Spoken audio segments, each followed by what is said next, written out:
So good evening, everyone, and welcome to the Kickoff Ground School for SSB's Silver Badge Camp. And the reason for the Silver Badge Camp is that we've had a number of folks, pilots, get their ratings, and then kind of wonder, well, what do I do? You know, like, okay, I know how to control the sailplane, I know how to get it back on the ground in one piece. And but gee, there's a lot of cross-country soaring going on, and how do I get into that game? You know, getting your rating is just the beginning of soaring as a sport. And what really matters, in my opinion, I mean, some people want to do acrobatics, that sort of thing, but you know, at SSB, we're all about cross-country soaring, and that's because we have one of the best places on the planet to go cross-country soaring. It's pretty spectacular when you get up there and you start going around the mountains, and you get a whole different view of the Colorado Rockies once you start flying over them in a sailplane, and so it gets pretty exciting. So we have about 21 people currently enrolled in the ground school. I want to introduce Rob Zerby's one of the camp counselors. He's also our newest SSB instructor. He's not new to being an instructor, but he's new to being an SSB glider instructor. And so please see Rob. Make sure that you can get help with things for the camp for doing your cross country task, the Silver Badge task, and also if you need a checkout in the DG or the discus, Rob's able to do that. I am as well. So at any rate, without any further ado, oh, there's Rob. Hi, Rob. Do you want to say something? As a camp counselor? Yeah. Well, first, Armin, thanks for doing this, because as I was working towards reinstating my CFI, this is exactly what I felt like the club needed. And boom, here you are doing it. So I think it's a great idea, and it is, you know, you can see by the attendance how many people are interested. Hopefully we can help them all out. Yeah. So we want to get everybody up and flying. My goal is to have at least 7 folks, 7 of our pilots get their Silver Badge this season, this summer. And if we do that, we will have a bit of a celebration. I'm not sure what we'll have, but we'll have a celebration. I'll do a write-up, and I'm sure we can get it published in Soaring magazine, and we'll make some kind of a do about it if we get 7. So that's the goal. So at any rate, if just the folks that are on this call, I'll go do it. We're there. So let's go ahead and get started here. So this is a little presentation I prepared for the Silver Badge camp.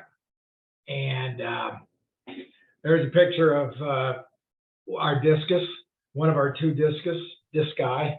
And you can fly that one, or you can fly the DG 505, but you have to fly it alone. So this is to get this Silver Badge, you have to do it alone. You can't take Rob Zerby with you. That would make it a lot easier, of course, but no, that doesn't work. So you need to be going out, and probably the discus is the best choice for flying alone. It has, you know, good performance. It's a lot of fun to fly. It handles well. Some of you are checked out in it, but not all of you. So you need, if you're not checked out in the 505 and/or discus, that's kind of your first thing to do in the Silver Badge camp. So requirements to earn the FAI. FAI is it's a federation. I don't know exactly what it is, but it's a European federation that put together the Silver Badge and the Gold Badge and some other rewards that you can get. But for now, let's focus on the Silver Badge. And to get the Silver Badge, it requires a flight with a minimum time from release to landing of at least 5 hours. So that's a long time, of course, to sit in a glider. And if you're going to do that, you want to make sure you're comfortable. You want to make sure you have plenty of water. You want to make sure you have a way to dispose of the water that's inside you, and how to find lift and stay up. You do not have to declare that it's going to be a 5 hour. It can be any flight that's 5 hours, but you have to have it on an IGC file from a certified logger. Now, in the SSB ships, we have 2 certified loggers in each of the ship. So one is the S100 and the other is the FLARM. We're going to download the IGC file from the FLARM via thumb drive. Do not remove the small chip from the S100. There is a small chip in there. It's very easy to jam. We've had them jammed several times, and they have to be taken out of the ship and sent back to the dealer to have those chips removed. So get it off the FLARM. The next requirement is a flight to a turn point of at least 50 kilometers from where you release from tow. That task has to be declared before you take off. And then you have to release. It doesn't really, there's no start gate, but you have to release at least 50 kilometers from the turn point. And the turn point that we're going to be using mostly for the camp, where we get towed on a northwest tow, we get within that 50 kilometer turn point. So we're going to have to coach, or we're going to have to tell the tow pilots what we're doing, and that after they fly their normal pattern for noise abatement and all that, then they need to take us south so that you release at least 50 miles. And there'll be some graphics that show this in a little bit. We're going to use Lookout Mountain as the turn point for this task. There are others that you can use, but Lookout Mountain works pretty well, partly because there's several places to land out between Boulder Muni and Lookout Mountain. Hopefully we won't need those, but they're there. In some ways, they'll make you feel a little bit better that you always have an out all the way. And if you do land out at an airport, we can come get you with a tow plane, which makes it easier. The third requirement is a climb of at least 1,000 meters, or about 3,300 feet. For us, that's pretty much an afterthought, because if you're going to do that flight to Lookout Mountain, you're going to have to climb a lot more than 1,000 meters. You're probably going to need to climb 2,000 or 3,000 meters to 2,000 meters anyway, to make it over the foothills and all that. Otherwise, it would be a scary low soaring expedition, and very scary. So you just wouldn't do it. So we don't really have to think about that one too much. The 5 hour duration flight, it's achievable on a good soaring day, even if you stay within glide of Boulder Muni. A few things to consider. One, you have to be comfortable in the cockpit.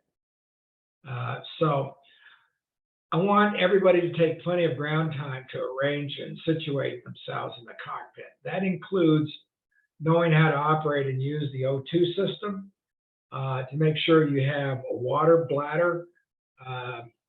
Some folks want to bring bottles of water, but remember, if you have a water bottle, you have to use, 2 hands, one hand to grab it, one to twist it off, which means you have to let go of the stick.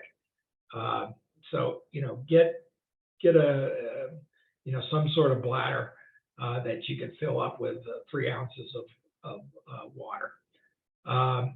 Then you also have to have some kind of pilot relief system. The discus and the DG both have drains for that. Some folks just prefer to use bags. And whatever you want to do, get into especially if you're in the discus, which takes some work to get it arranged the way you can fit in it, especially if you're 6 feet tall or so. It takes some time. So you've got to have the water with you. You got to have your computer. You got to know how to use it. So spend some time in the cockpit. A day that you're not going to fly. I'd like to see everybody go out to the airport on a day they're not going to fly and spend at least an hour in the cockpit learning to use the computer, making sure they know where everything is, everything fits.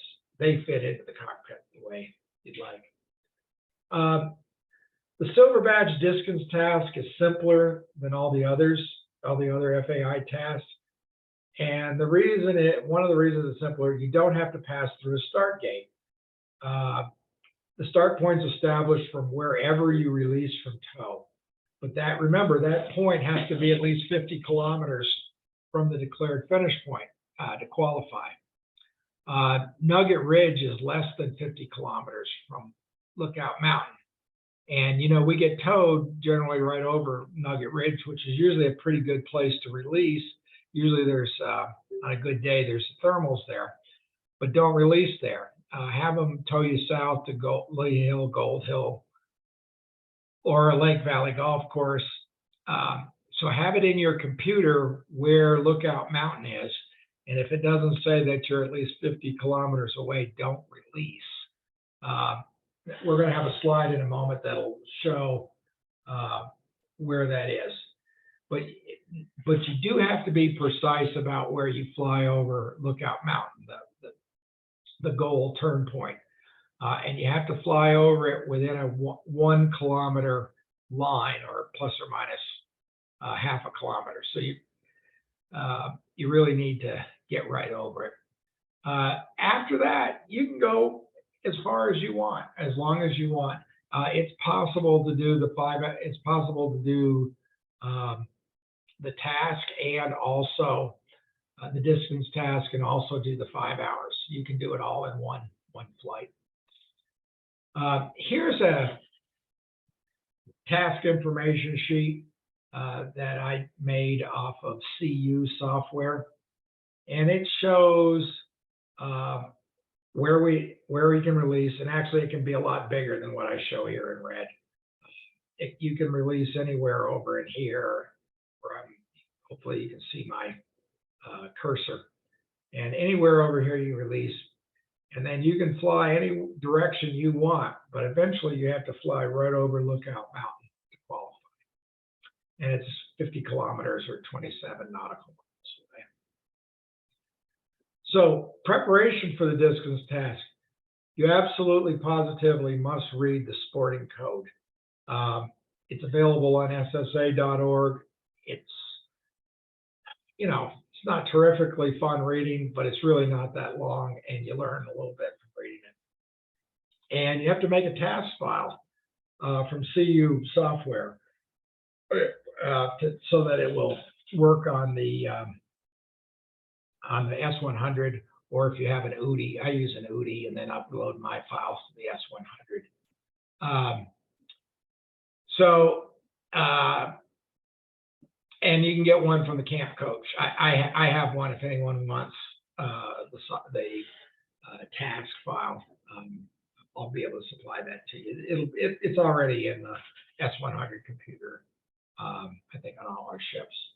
But I want you to spend an hour on a non-flying day setting up your cockpit and computer, so that when that day comes that you're going to go do it, you already know how to situate, you know where you're going to put your bladder, and all that kind of stuff. Once you are ready to go, you got to upload the task to the FLARM through a jump drive or the S100. You have to have an official observer, and that is someone with at least a B badge.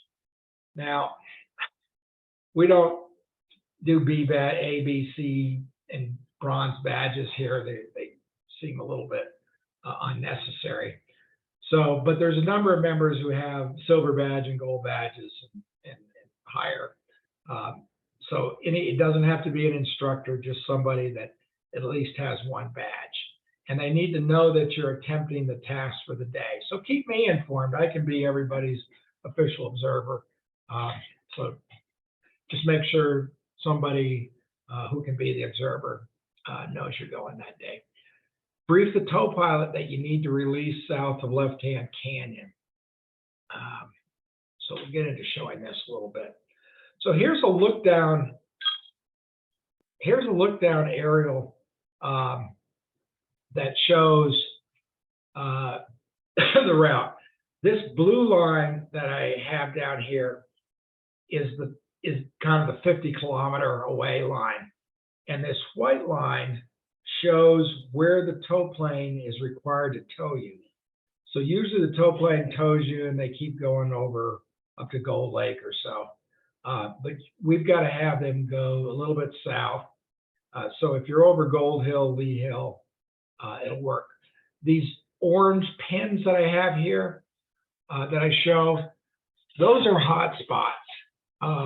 Oftentimes you can find lift in those places, but not all the time.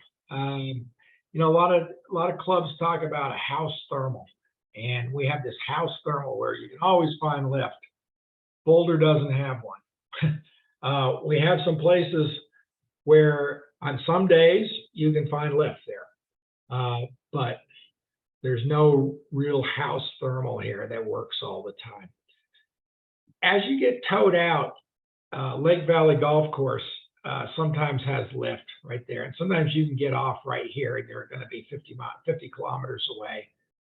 So if you can get off, if you got a good strong day and it's booming right here, go ahead, take that lift. Your computer should show you're more than 50 kilometers away to go to lookout. So we've talked about the release. You have to release at least 50 kilometers. The standard, we've kind of gone through all this. So here's a closer up of where the tow plane is going to take you. And then you have to make sure you're getting south of that 50-kilometer away line. If they tow you over Nugget Ridge and you hit this hot spot right here, then hang on, have them tow you down here, get off here, and then go back to that hot spot and get your lift there. So part of being able to do this is to forecast a day when you're going to have good, when we're going to have good soaring weather. The two sites that we use the most are Sky Site. That's a pay site with lots of great features and international coverage. So it covers just about anywhere in the country or the world where you might want to go flying. And it's a great tool.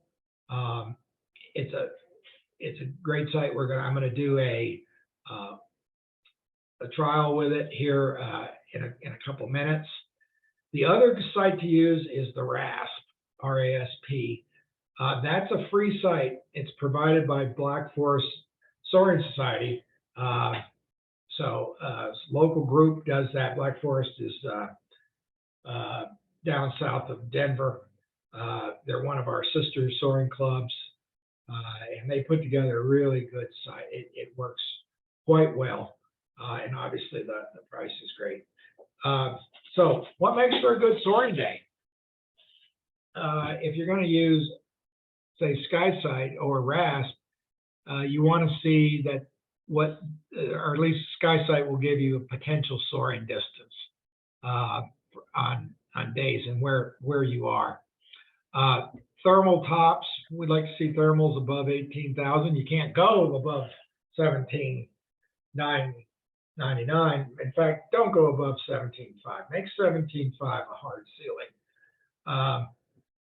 We want to see the wind being moderate, and we want clouds with Q. We don't want a blue, well, I mean, you can still fly with a blue day, but it's a lot easier if you have good looking clouds. And so we want to see some convection, but we don't want to see so much convection that it's going to blow up into a thunderstorm. So let's go to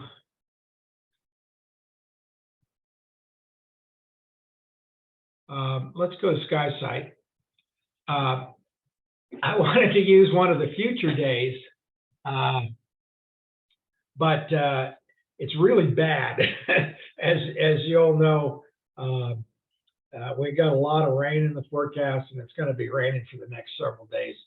So I'm going to show a day from a couple days ago that was a halfway decent soaring day, and just kind of go over some of the features here that you're going to look for in SkySight. So the first we talked about is the potential soaring, potential flight distance. So what this is saying is if you got towed here and you got towed into this area, which is where we usually go into, you could potentially do a 720K flight. Seems like if you get a little north, then it's 800K, but so let's take a look at if it's say 12 o'clock noon and we want to know what the thermal strength is. So if you got towed to here, you should get some pretty good thermals. This is the area we get towed into. And so you should have some, 7.5 knots of lift, which sounds pretty good. And those thermals, it's showing going up to 16.5, 15.5. If you get down south, it's a little better.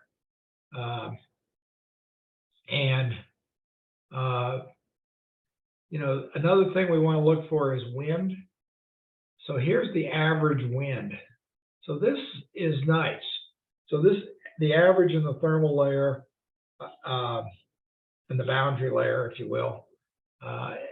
And this is showing this blue means light. So 15 knots here over the foothills. That's pretty moderate. So that looks good. Convergence. Now look at this. This is showing a line of convergence that runs up and down along the foothills. Now, this line of convergence is pretty common. And if you have a day when you can, where you're going to go on your task to Lookout Mountain, which is around here someplace. Now, I don't have Lookout on here, but it's just south of Drake. So if you were able to get off here at Lee Hill and go over to this convergence, it would be very easy for you to get up to Lookout Mountain, which is, here's Lookout Mountain. It shows it just outside the convergence, but you could, fly along the convergence. I mean, you would probably not even have to do a turn once you got to 15,000, 16,000 feet.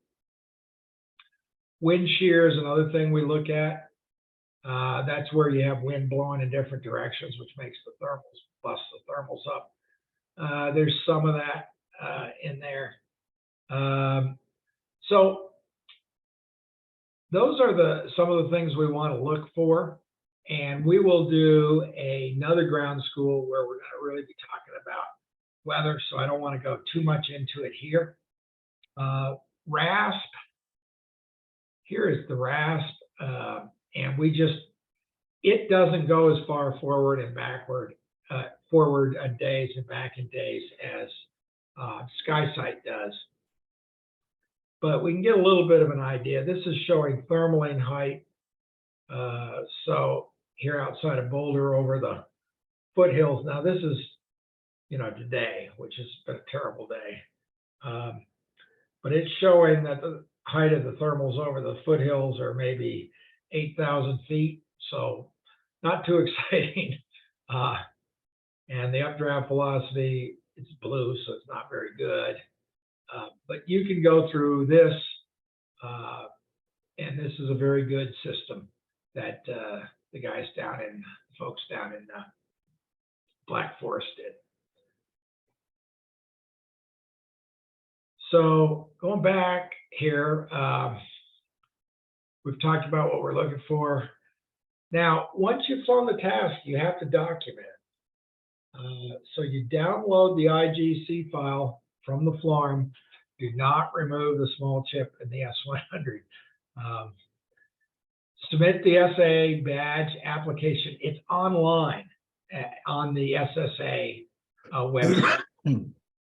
So your official observer will also get notice that he needs to sign electronically. You get those, and then you attach the IGC file along with the form that's on the SSA site. And that's all you need to do. SSA will publish, we'll give you the award if everything meets what's on the requirements that you're going to find on the sporting code. And be sure and tell me about your flight, because remember, we've got this goal. I've got this goal of 7 SSB pilots. I want to see y'all get your silver badge in 2023. And then you get silver badge. Achievement will be in the mail. You'll get this silver badge in the mail. It'll come to you. You can put it on your. You can put it wherever you want. I've got mine on my flight bag, along with the gold badge and some other badges. So that covers that. Now, in terms of finding it on the SSA site, I didn't go through that. It might be a little bit boring, but at any rate, I don't think you'll have any trouble. If you have any trouble finding it on the SSA site, let me know. But you go to the SAA site and it says there's badges and records. Everything you need is there. So the sporting code is there. The application is there. They make it pretty easy for us. So with that, I'll open it up here to questions or discussions or whatever anybody has. Armin, this is Sandy. Can you hear me? Yeah, hi, Sandy. Do you need to do so? Do you file once you've got all 3 tasks, or do you file each one as you accomplish each one? Yeah, you can file as you accomplish each one. They do take it like you can file individually. Yes. So, for example, when you get the 5 hours first, you file that, and then you get the distance task later, you file for that. Yeah. And I know Gail has got the distance task already. She just needs to get the 5 hours. So and Gail, is that correct? You've already filed your distance task? Yeah. Your mute's on, so we didn't hear you. No, I have distance and altitude. I just need the 5 hour sit. Hey, Armand, how do you know when you're within that 1 mile gate over Lookout Mountain when you're in the aircraft? Okay, in the flight computer, you're going to set up that task, and for the task point, for the term point, as they're called, but it's you will put in there that it shows 1 kilometer across. Okay. So I'm going to jump back here and share the screen again. And you can see on this slide, it's hard to see and I can't enlarge this, but if you look closely, you'll see, yes, there's a blue dot there, but there's also a little red line, and that line is 1 kilometer. So yeah, you have to go right over that line that you're showing. That's your target.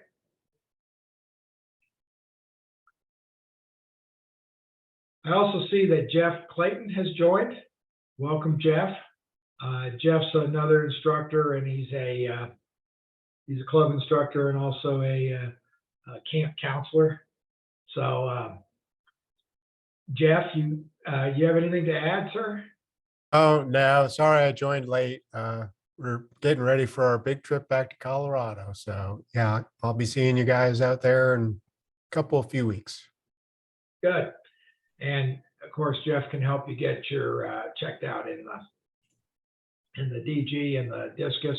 He can also help you get, know how to do the computer. We need to do a ground school that shows how to program the computer and upload to the farm to put the task in. It's not that hard, but we probably should have a ground school just showing it. That's something.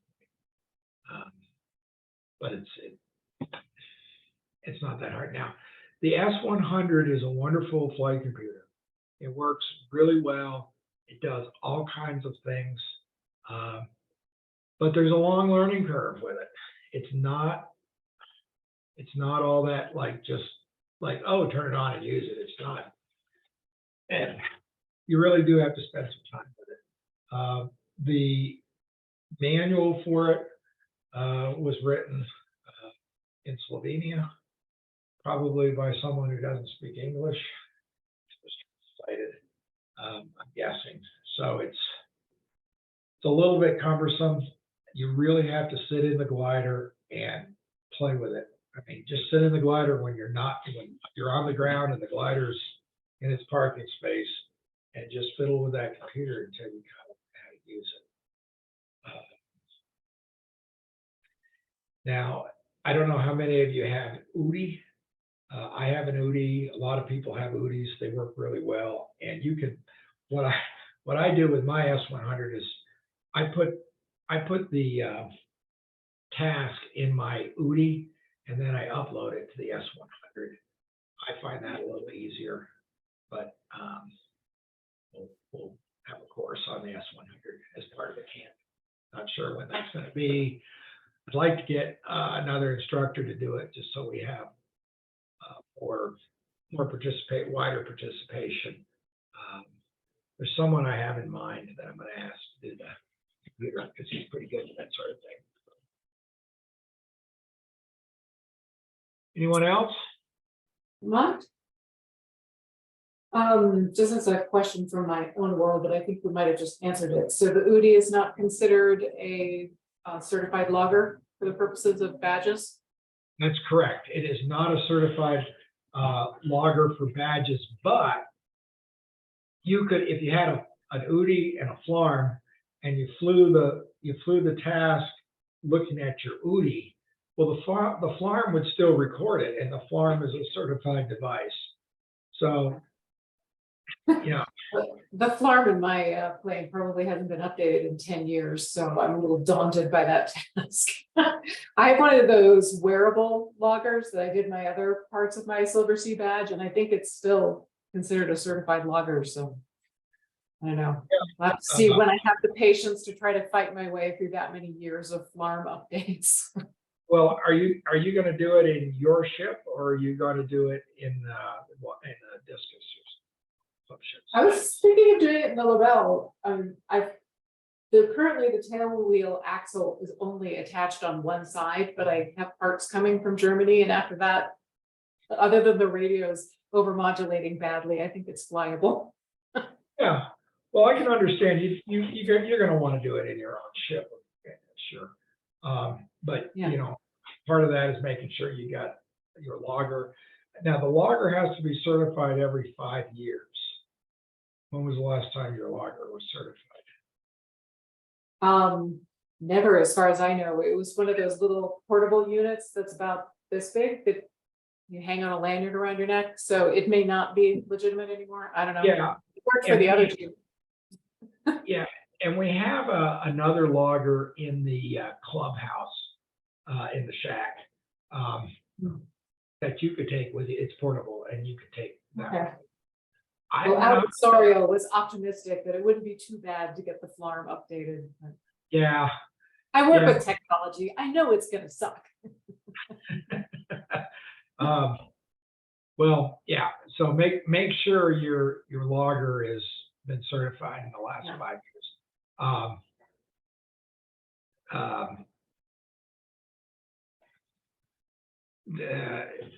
So I know that mine's coming up. I think mine's going to be 5 years at the end of this season, and then so I've got to get that updated, and then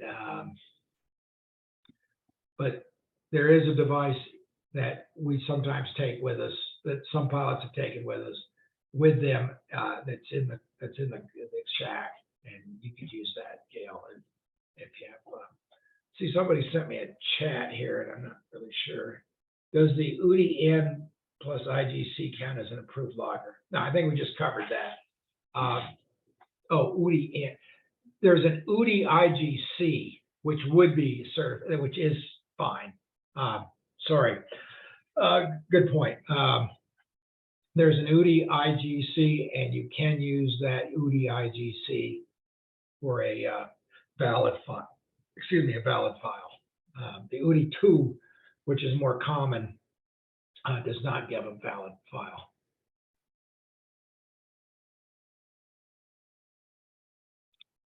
So so Gail's going to do her 5 hour. Who do you think, who on this call you think who do you all think is ready to go fly it? Or go try it as soon as we get good weather? Carl, you should be able to do it without too much trouble. I hope so. Need to get all checked out and signed off first. Yeah, you got to get checked out. Yeah, if you did it in your, if your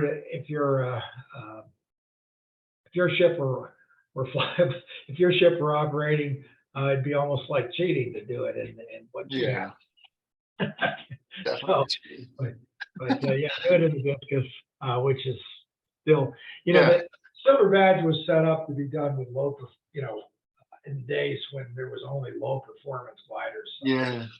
people have done it with, with 120 Schweitzer 126s and that sort of thing in Texas, where you have lots of thermals close together. So when we're doing it with high performance ships like the Discus, makes it pretty easy. So what I did with mine was try to make it a little more sporting. I did it over the top of Bierstadt Mountain, which is a 14er, just because I did it with my Venice, so it was just to be a little more sporting. So I'll pick a harder turn to do it. Hey, Armin, quick question. Is the requirement for an observer, because the altitude and their time tasks don't have to be declared, you still have to have an observer for those two? Yeah, and that's not a big thing on the observer. It's just you have to have an official observer who knows that you're going to fly that day. Now, obviously, the official observer can't watch. He can't like run out to the lookout mountain and stand there and all day wait for you to come over. So, the official observer is going to say, "Yeah, I know he flew that day." I guess you probably should watch takeoff, but I know you're flying that day. You got to trace. So, like, if say you asked me to be your official observer, and I knew you were going to fly, I took off before you, but you said you were going to go. You got an IGC trace.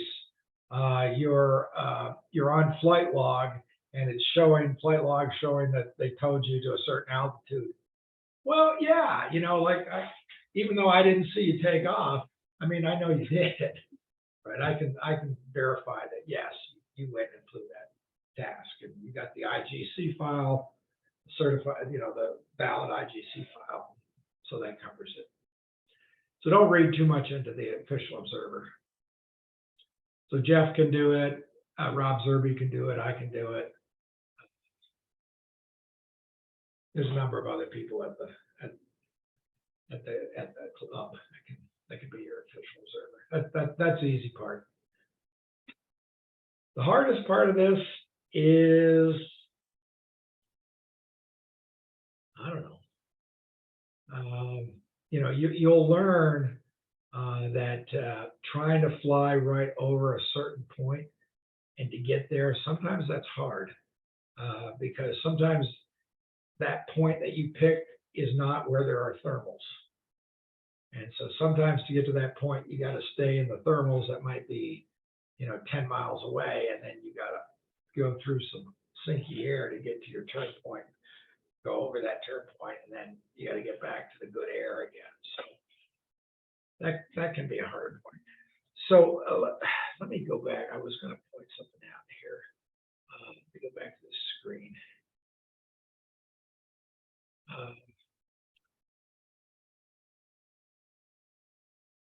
So remember we talked about convergence, and there's a line of convergence that usually might go along somewhere around the peak-to-peak highway where it says Route 7 here.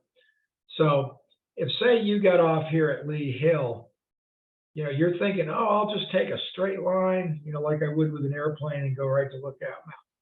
But what you might find is it's easier to go west, get out to the peak-to-peak highway, climb up here, and then fly along these the edge of the Continental Divide around here, and then over to Lookout Mountain. You may well find that easier.